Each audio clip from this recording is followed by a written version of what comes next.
CM Revanth Reddy తన మనసులోని మాటలను బయటపెట్టాడు. సీఎం పదవికి తన తర్వాత కోమటిరెడ్డి అర్హత ఉన్న వ్యక్తి అని తేల్చి చెప్పారు.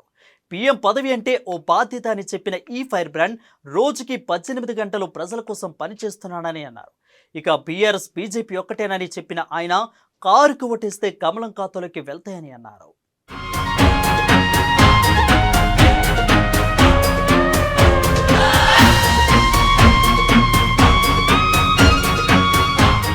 మనసులో మాటను బయటపెట్టిన సీఎం రేవంత్.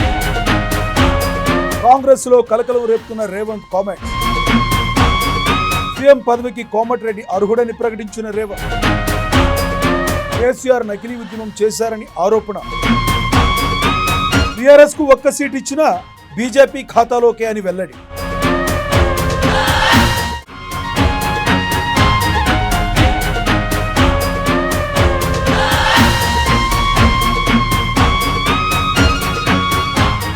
తెలంగాణ సీఎం రేవంత్ రెడ్డి మరో బాంబు పేల్చారు.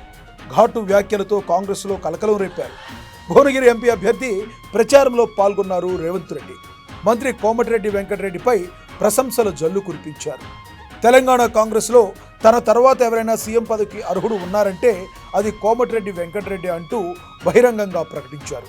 ఇప్పుడు ఈ ప్రకటన కాంగ్రెస్ లో కలకలం రేపుతుంది.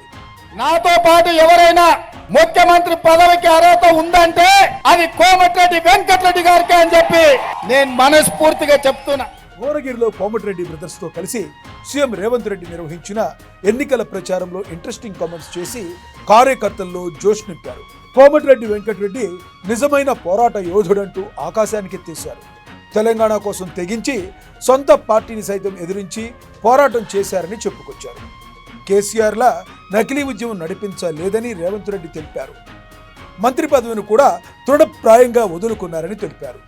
తెలంగాణ ప్రత్యేక రాష్ట్రం కావాలని కోమటిరెడ్డి సోదరులిద్దరూ అధిష్టానాన్ని ఒప్పించి మొత్తానికి సాధించారంటూ పొగడ్తల వర్షం కురిపించారు. మీరండగా నిలబడితే ఢిల్లీ దద్దరిల్లేలా తెలంగాణ నినాదాన్ని వినిపించి పార్లమెంటును స్తంభింపజేసి సహచర పార్లమెంటు సభ్యులందరినీ కూడా తీసుకొని 2014లో తెలంగాణ రాష్ట్రాన్ని సాధించుకొని మీ గడ్డ మీద కాలు పెట్టిండు మీ బిడ్డ కోమటిరెడ్డి రాజగోపాల్ రెడ్డి. ఏ రోజు కూడా ఏ కష్టాలలో వచ్చినా నష్టాలలో వచ్చినా ఎవరు కన్నీళ్లతో వచ్చినా ఉన్నదంతా తీసిపెట్టి పంచిపెట్టి పేదవాళ్లకు సేవలు అందించి ఈ ప్రాంతంలో మీకు అండగా నిలబడి సొంతంగా ప్రాజెక్టుల కోసం కోట్ల రూపాయలు ఖర్చు పెట్టి ప్రభుత్వం ఇవ్వకపోయినా ఆస్తులు కరగబెట్టి ఈ ప్రాంతంలో మీ ప్రాజెక్టుల కోసం పనిచేసిన మీ బిడ్డ మీ అభిమాన నాయకుడు కోమటిరెడ్డి రాజగోపాల్ రెడ్డి. అదే విధంగా తెలంగాణ రాష్ట్ర సాధనలో పదవులు పిల్లలు ప్రాణాలు పోతుంటే తెలంగాణ ప్రజలు పదవులు త్యాగం చేయాలని కోరుకుంటే కల్వకుంట్ల చంద్రశేఖర్ రావు గారు రాజీనామాల డ్రామాల మీద ఎలక్షన్ సెలక్షన్ కలెక్షన్ అని ఉప ఎన్నికలు తీసుకొచ్చి ప్రతిసారి ఎన్నికల బరిలో దిగి హైదరాబాద్ లో ఉండే ఆంధ్రోళ్లను బెదిరించి కోట్ల రూపాయలు మెక్కి అడవి పందిలాక టిఆర్ఎస్ వాళ్ళు పలిచిండ్రు. కానీ ఆనాడు ఉస్మానియా యూనివర్సిటీకి పోయి విద్యార్థులను కలిస్తే విద్యార్థులందరూ కలిసి ఎంకన్నతోటి ఎంకన్న నువ్వు తెలంగాణ కోసం మంత్రి పదవి రాజీనామా చేయి, తెలంగాణ ఎట్లా రాదో చూద్దామంటే మీ అభిమాన నాయకుడు కోమటిరెడ్డి వెంకటరెడ్డి గారు ఆనాడు మంత్రి పదవిని త్యాగం చేసి నల్గొండ గడ్డ మీద ఆమరణ నిరాదీక్ష చేసి చావు నోట్లో తలకాయ పెట్టి తన ప్రభుత్వమైన తన అధిష్టానాన్ని కూడా తెలంగాణ కోసం ఎదిరించి నిలబడి తెలంగాణ రాష్ట్రాన్ని సాధించిండు. ఆయల్ల ఎంకన్నా చెప్పిండు మళ్ళీ తెలంగాణ రాష్ట్రంలోనే ఏదైనా పదవి తీసుకుంటా ఉమ్మడి రాష్ట్రంలో సమైక్య పాలనలో నాకు మంత్రి పదవి వద్దు అని ఆనాడు కొండా లక్ష్మణ్ బాబూజీ ఎట్లా త్యాగం చేసిండో ఈనాడు కోమటిరెడ్డి వెంకటరెడ్డి మంత్రి పదవికి రాజీనామా చేసి మీ నల్లగొండ పౌరుషాన్ని మీ పోరాట పటిమను కోమటిరెడ్డి వెంకటరెడ్డి గారు ఇవాళ నిరూపించారు. తనతో పాటు తెలంగాణకు ముఖ్యమంత్రి అయ్యే అన్ని అర్హతలు కోమటిరెడ్డి వెంకటరెడ్డికి ఉన్నాయంటూ ఇంట్రెస్టింగ్ కమెంట్ చేశారు రేవంత్ రెడ్డి. ఈ విషయాన్ని తాను మనస్ఫూర్తిగా చెప్తున్నానన్నారు. అయితే ప్రత్యేక సందర్భంలో పార్టీ నిర్ణయంతో తనకు ముఖ్యమంత్రి పదవి ఇచ్చారంటూ ఆసక్తికర వ్యాఖ్యలు చేశారు. ఈ ముఖ్యమంత్రి పదవిని తాను ఓ బాధ్యతగా మాత్రమే చూశానని, ఏ ఒక్క క్షణం కూడా అహంకారంతో సీఎం సీట్లో కూర్చోలేదని వివరించారు రేవంత్ రెడ్డి. అదే బాధ్యతతో రోజుకు 18 గంటలు పనిచేసి పేదల సంక్షేమం కోసం కృషి చేస్తున్నట్లు చెప్పుకొచ్చారు. వాడెవడో సన్నాసి, భూమికి మూరేడు లేడు, ఎంకన్నా మస్క కొడుతుండు, మంత్రి పదవి కోసం రాజగోపాల్ మస్క కొడుతుండు అంటారు. ఆ సన్నాసికి ఒక్క మాట చెప్పదలుచుకున్నా నేను. దొరగారి గడిలో సారాలో సోడా పోసి కాదు వాళ్ళు వచ్చింది.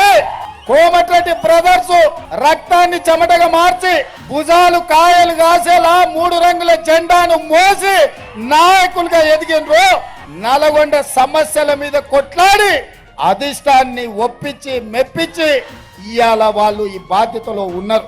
వాస్తవంగా నాతో పాటు ఎవరైనా ముఖ్యమంత్రి పదవికి అర్హత ఉందంటే అది కోమటిరెడ్డి వెంకటరెడ్డి గారికి అని చెప్పి నేను మనస్ఫూర్తిగా చెప్తున్నా. ప్రత్యేకమైన సందర్భంలో పార్టీ నిర్ణయంతో నాకు ముఖ్యమంత్రి పదవి ఇచ్చిండ్రు. ఈ పదవిని నేను బాధ్యతగా చూసిన తప్ప అహంకారంతో ఈ కుర్చీలో నేను ఏ రోజు కూడా ఒక్క నిమిషం 1 గంట కూడా కూర్చోలే.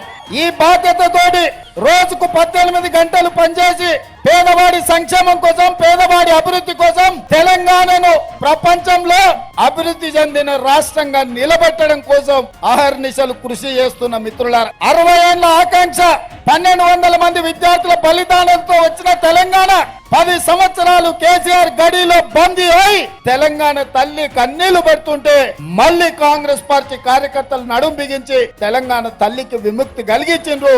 ఆ సమస్యల్ని పరిష్కరించాలి అని ఇవాళ నేను బయలుదేరిన. మరోవైపు బీఆర్ఎస్ కు ఒక్క సీట్ ఇచ్చినా అది నరేంద్ర మోడీకే ఇచ్చినట్టని ఆరోపించారు రేవంత్ రెడ్డి. మోడీతో బీజేపీతో కేసీఆర్ ఏనాడు పోరాటం చేయలేదని చెప్పారు. బీఆర్ఎస్ 10 ఏళ్ల పాలనలో కేసీఆర్ కుటుంబం తప్ప ఎవరూ బాగుపడలేదని దుయ్యబట్టారు రేవంత్ రెడ్డి. 10 ఏళ్ల నుంచి ఇక్కడ కేడీ ఉన్నాడు, అక్కడ మోడీ ఉన్నాడు. మోడీ మనకు ITIR కారిడార్ ఇవ్వలే, ఆనాడు సోనియమ్మ ఇస్తే రద్దు చేసిండు. మీ ఎయిమ్స్ హాస్పిటల్ 10 ఏళ్ల నుంచి ఇంకా గోడలక్కనే నిలబడ్డది. ఎంకన్నా ఎంపీ అయినాక కొట్లాడి నిధులు తెస్తే ఇవాళ పనులు అవుతున్నాయి. పక్కనే వరంగల్లో రైల్వే కోచ్ ఫ్యాక్టరీ కాకెత్తుకపోయింది, బయ్యారం ఉక్కు కర్మాగారం అద్దెక్కపోయింది. ఇవాళ సిబులైట్ గాని, పవర్ ప్రాజెక్టులు గాని, పాలమూరు రంగారెడ్డి ఎత్తిపోతల జాతీయ ప్రాజెక్టు గాని ఏవి నరేంద్ర మోడీ ఇయ్యలే. ఇయ్యకపోతే ఇయ్యపోయిండు, పాడైనోడు. కానీ పార్లమెంట్ ఏమన్నాడా? కాంగ్రెస్ పార్టీ తెలంగాణ పార్లమెంట్ తలుపులు మూసిస్తుందా? తల్లిని చంపి బిడ్డను బతికించారు కాంగ్రెస్ వాళ్ళు, ఇంత దుర్మార్గం ఉంటుందా అన్నాడు. నేను అడుగుతున్న ఇవాళ భారతీయ జనతా పార్టీ నాయకులను, బండి సంజయ్ని, కిషన్ రెడ్డిని, ధర్మపురి అరవింద్ను, ఇక్కడున్న బూరా నర్సయ్య గౌడ్ను, అయ్యా కాంగ్రెస్ పార్టీ ఆంధ్రప్రదేశ్ లో పార్టీ చచ్చిపోయి కేంద్రంలో అధికారం కోల్పోయి తెలంగాణ ఎన్ని నష్టాలకు వచ్చి బరాబర్ పార్లమెంటు తలుపులు మూసి తెలంగాణ రాష్ట్రం ఇచ్చినాం. మా రాష్ట్రాన్ని అవమానించిన నువ్వు మా రాష్ట్రంలో ఓట్లు అడగడానికి నీకు అర్హత ఉందా అని మోడీని అడుగుతున్నానే. మీరు ఒక్కసారి ఆలోచన చేయండి తెలంగాణ ఉద్యమకారులారా. నరేంద్ర మోడీ పార్లమెంటు సాక్షిగా తెలంగాణ రాష్ట్ర ఏర్పాటు ప్రక్రియను తప్పుపట్టి కాంగ్రెస్ పార్టీని దోషిగా నిలబెట్టి పార్లమెంటు తలుపులు మూసిందని చెప్పి మా కళ్ళ ముందు మాట్లాడుతుంటే మా కడుపు మండదా? నాకు, ఎంకన్నకు, ఉత్తమన్నకు పార్లమెంట్లో అని నేను అడుగుతున్నా. మా రాష్ట్ర అవతరణనే తప్పుపట్టిన నువ్వు మా రాష్ట్రంలో ఓట్లు అడిగే నైతిక హక్కు ఉందా? ఆయన తరఫున నిలబడ్డోళ్లకు బుద్ధి లేకపోయినా ఓట్లేసేటోళ్లకు లేదనుకుంటుండ్రా బీజేపీ వాళ్ళని నేను అడుగుతున్నా. అందుకే మిత్రులారా, ఇవాళ పాపం క్యామ మల్లేసి నాకు మంచి మిత్రుడే. క్యామను ముందల పెట్టాడు, వెనకంగా బూర ఊతున్నాడు కేసీఆర్. మోసం, గొల్ల కురుమల్ని మోసం చేస్తుండు. గెలిచేటప్పుడేమో బిడ్డ కొడుకుని పెట్టుకుంటాడు, ఓడేటప్పుడేమో గొల్ల కురుమల్ని పెడతాడు. ఓడగొట్టడానికి, మోసం చేయడానికి. వెనకాల గూడు పుటాని జరుగుతుంది. బిడ్డకి బెయిల్ కావాలంటే భువనగిరిలో బీఆర్ఎస్ బీజేపీకి మద్దతు ఇవ్వాలంట. ముఖ్యమంత్రి రేవంత్ రెడ్డికి అన్నదమ్ములిద్దరం చెరోభుజంగా ఉన్నామంటూ చెప్పుకొచ్చారు. రేవంత్ రెడ్డికి కోమటిరెడ్డి సోదరులు తోడైతే ఎవరూ తట్టుకోలేరని కీలక వ్యాఖ్యలు చేశారు. బీఆర్ఎస్లో అప్పుల పాలైన తెలంగాణను తిరిగి గాడిలో పెట్టే ప్రయత్నం చేస్తున్నామన్నారు. భువనగిరి పార్లమెంట్ సీట్ను గెలిపించి సీఎం రేవంత్ రెడ్డికి బహుమతిగా ఇస్తామని ప్రకటించారు. భువనగిరిలో చామల కిరణ్ కుమార్ రెడ్డిని గెలిపించే బాధ్యత తనదేనని కోమటిరెడ్డి రాజగోపాల్ రెడ్డి ప్రకటించారు. గవర్నమెంట్ వచ్చిన 4 రోజులకెళ్ళి వచ్చి 4 రోజులకెళ్ళి ఆయన కొడుకు మొదలు పెట్టాడు, ఈ గవర్నమెంట్ ఉండదు, ఈ గవర్నమెంట్ ఉండదని. అప్పుడు అనుకున్నా, సరే ఆ బచ్చగాడు పోతే పోయి వానికి ఏం తెలియదులే కేటీఆర్ గారికి అనుకున్నాం. ఇవాళ నిన్నమైన కట్టబెట్టుకుని ఒక ఆయన లేచి ముసలాయన సంవత్సరంలో దింపేస్తాం, ఈ గవర్నమెంట్ ఉండదు, 104 మంది ఉంటే మమ్మల్ని దింపుతారు. అరే నువ్వంటే చేతగాని కానీ దింపుతానికి చూసి మోడీ. ఇక్కడ ఉన్నది ఎవరు? ఇక్కడ హైటెన్షన్ వైరు. ఇక్కడ ఉన్నది ఎవరు? బండ సామవరం పోయి సబ్ స్టేషన్ లో నీ బండారం బయట పెట్టి పవర్ ట్రాన్స్ఫార్మర్ ఇది. కోమటిరెడ్డి ఎవరు, రాజగోపాల్ రెడ్డి ఎవరు, పవర్ ట్రాన్స్ఫార్మర్ దింపుతావా? దింపితే నీ ఆఫీస్ గురించి చెప్పిన ఆ రోజు ఆయన కట్టపట్టుకొని తిరిగే ముసలాయన అన్న రోజే చెప్పిన నల్గొండ ప్రెస్ మీట్ పెట్టి మళ్ళొకసారి దింపుతా అంటే రాత్రి నీ టీ ఆఫీసుని పునాదులతో సహా లేపేస్తా అని చెప్పిన.